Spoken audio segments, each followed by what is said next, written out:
George, we're chatting ahead of the release of the new recording of your opera Pricked for a Day Like This, and it's such a pleasure, I have to say, to be sitting at your kitchen table as one of your colleagues at King's, among other things. Thank you for having us. Remind us, the text is by the playwright and your long-term collaborator, Martin Crimps. Where did this opera first come from for the two of you? Well, we'd finished our third opera, Lessons in Love and Violence, and that same year, a few months after its premiere, I was approached by Pierre Audi, who is currently the director of the Aix Festival, but had been the director of both the Holland Festival and the Royal Dutch Opera. He plays quite a special role in terms of my operatic life because he has actually been involved with all four operas that Martin and I have written. He was a co-commissioner of the first three, and for this one, he was the primary commissioner. And Pierre wanted a new opera for Aix, and he wanted something, not immediately, because that wouldn't be possible, but we talked in 2018, and the opera was premiered in 2023, so that was 5 years later. And the conversation got on to do with what we would do, where we would place it in the festival in Aix. Also the fact that last year, 2023, was the 75th anniversary of the festival.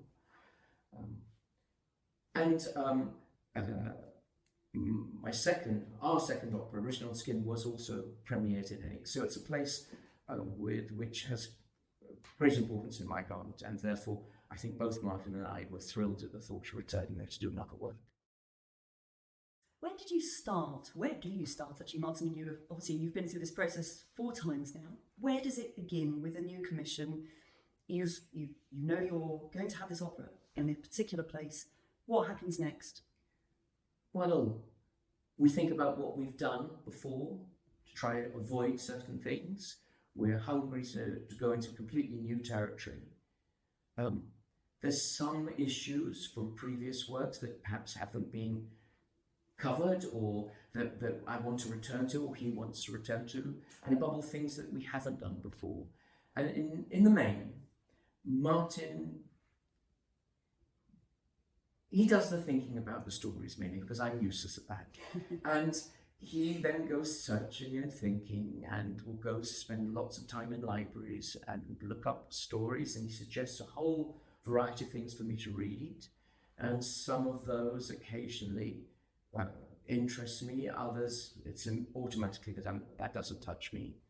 And if by any chance I find one that really does interest me, then it's possible he'll produce 2 or 3 or 4 very quickly written pages as an example of how this might work.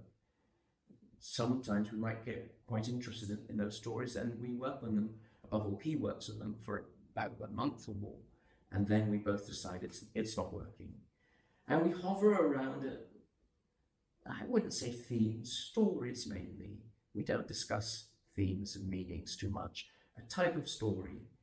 And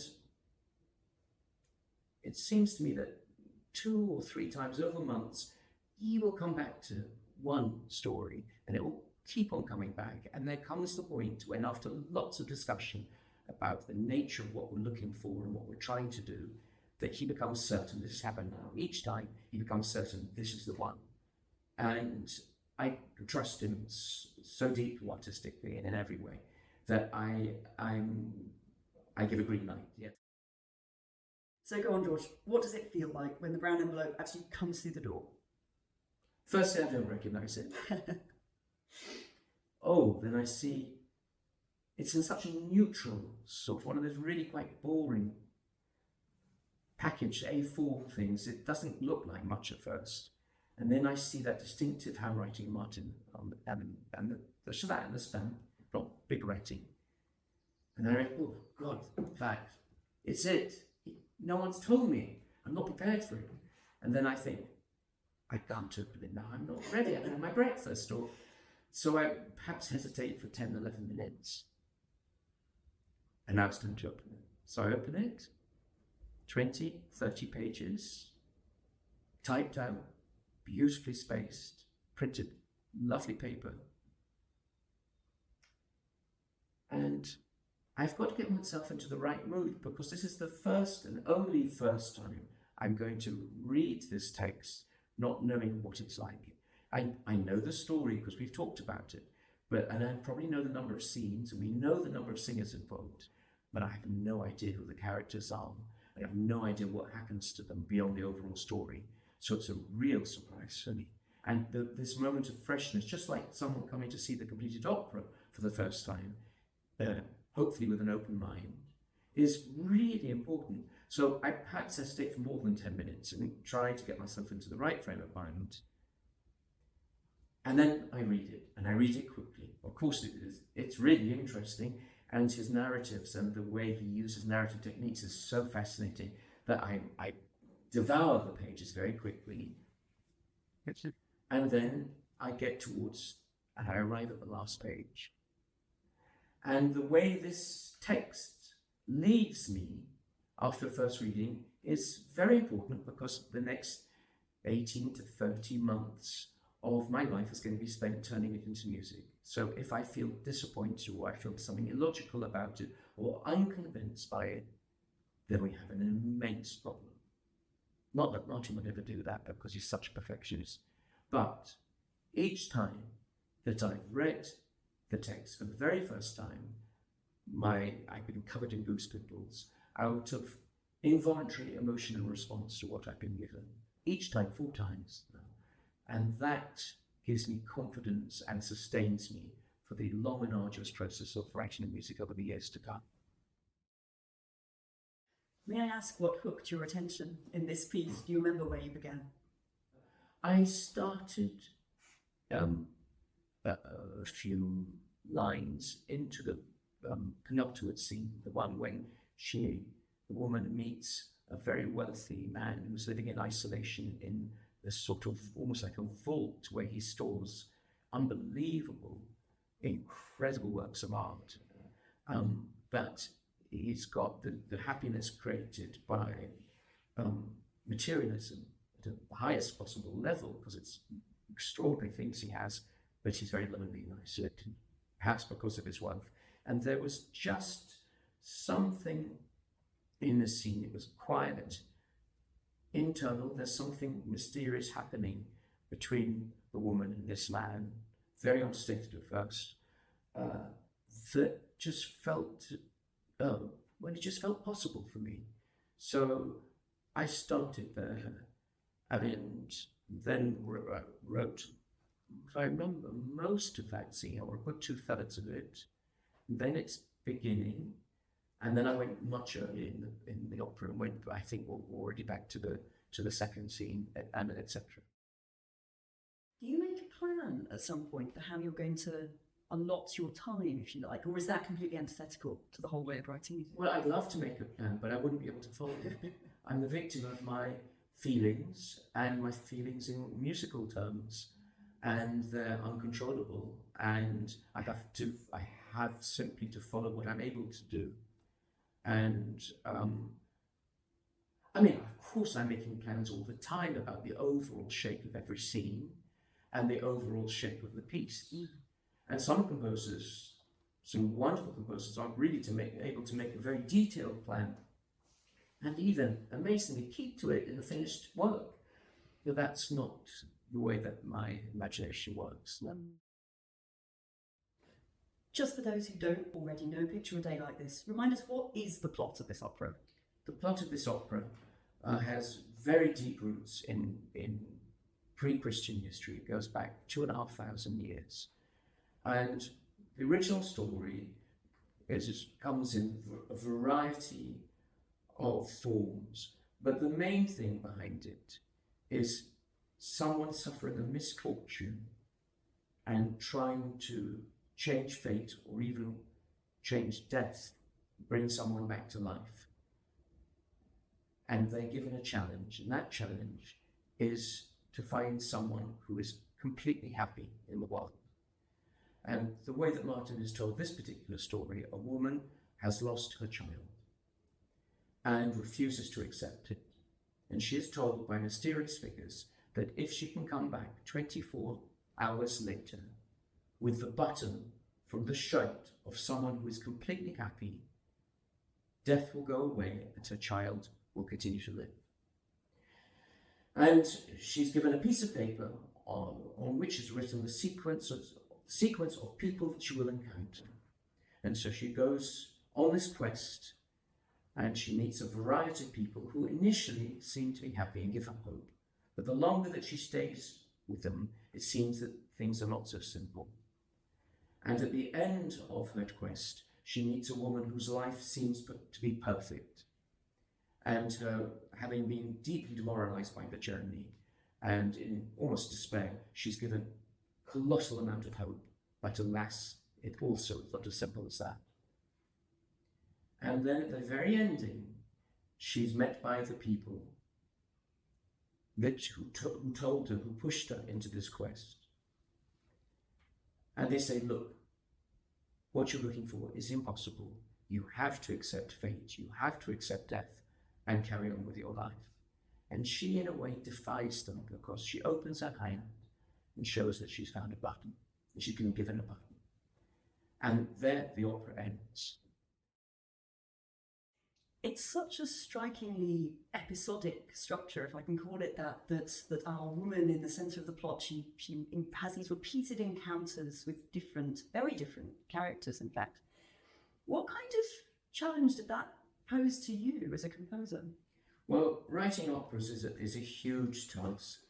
You're having to fill a whole evening, an hour and a half in the theatre, and there has to be enough diversity, there has enough fantasy, there has to be sufficient linkage to the drama. Also, if you write a very poor weak bar or a scene is completely useless, the piece is ruined. Even a bar, I'd say, would do that. So it's a huge task. Our 3 previous operas aren't simply through composed. They're not simply linear structures, far from it, but they are developmental. There are various characters who return, they interact with each other, and the narrative has a cumulative path, and in a way a joined up path, in which the tension continues to grow, and it leads to sometimes catastrophe and terrible things which logically grow across, if you like, a tragic trajectory. This piece is different. There is a central part in it, which is the woman who goes on this journey, and she's on stage throughout. She sings in every single scene, and indeed she's singing most of the time. So that is, as it were, the main pathway on which the score moves. However, as she meets these individual people on the way, the atmosphere, the temperature, the mood, the type of interaction, the type of characters she meets transform, change radically each time, with no connection. In fact, the opposite. There's to make it clear, I felt that there had to be almost a complete rupture in the nature of the piece, going from each scene to each scene. I actually asked Martin for this. I think it's one of the rare things that I asked him. I wanted to try and find a way through a more episodic and less cumulative structure. It's so extraordinary to listen to as well between these episodes. There's this kind of instrumental resonance that we hear that seems to stitch it all together somehow. I wonder, was that very intentional on your part? Yes, because you can't make a work out of 6 little works. I didn't want to create a suite. I wanted it to have also, at the same time, the episodic structure is on the surface, but underneath, I wanted it to have a cumulative flow as well, to make a work which would function in the theatre for me. And that means there's a lot of stuff going on hidden from the surface, above and on a harmonic level, underneath, which goes from here to here and is unbroken underneath, despite the contrasts that are happening on the surface. But in between each scene, the main character, the woman, reads the page that has been given to her, and she recites, she quotes it each time she encounters a person. And therefore it would seem pretty obvious to me that when the World 1 character has ended and she's reciting who she's encountering in this new scene, that the music should be very similar. It's never exactly the same, but there is a sort of linkage, like a daisy chain, of this same music accompanying her when she quotes from the page, and that actually in the final scene, that music gets integrated into the overall flow of the music, as it were, dissolved. How did the particular venue that you wrote this for in X shape how the opera turned out in the end? Well, it's a small, intimate space, and I think that influenced both Martin and me. We felt that the singers would be almost touching the audience, that the audience could look into their eyes. Also, sustaining us through the whole process of writing the piece and rehearsing it and then performing it, there was a degree of support from the X Festival, which we'd already received with Written on Skin a decade earlier. In other words, the people working in the festival, from the very top down, across the whole, in every direction of the staff working in the festival, they are all so devoted to the creative work and the interpretive work that one feels cocooned and supported in the most, I'd almost say, magical way. And that really counts for something. It really counts for something. It's a sort of almost like an operatic paradise the festival makes for me, because both experiences have been such a joy.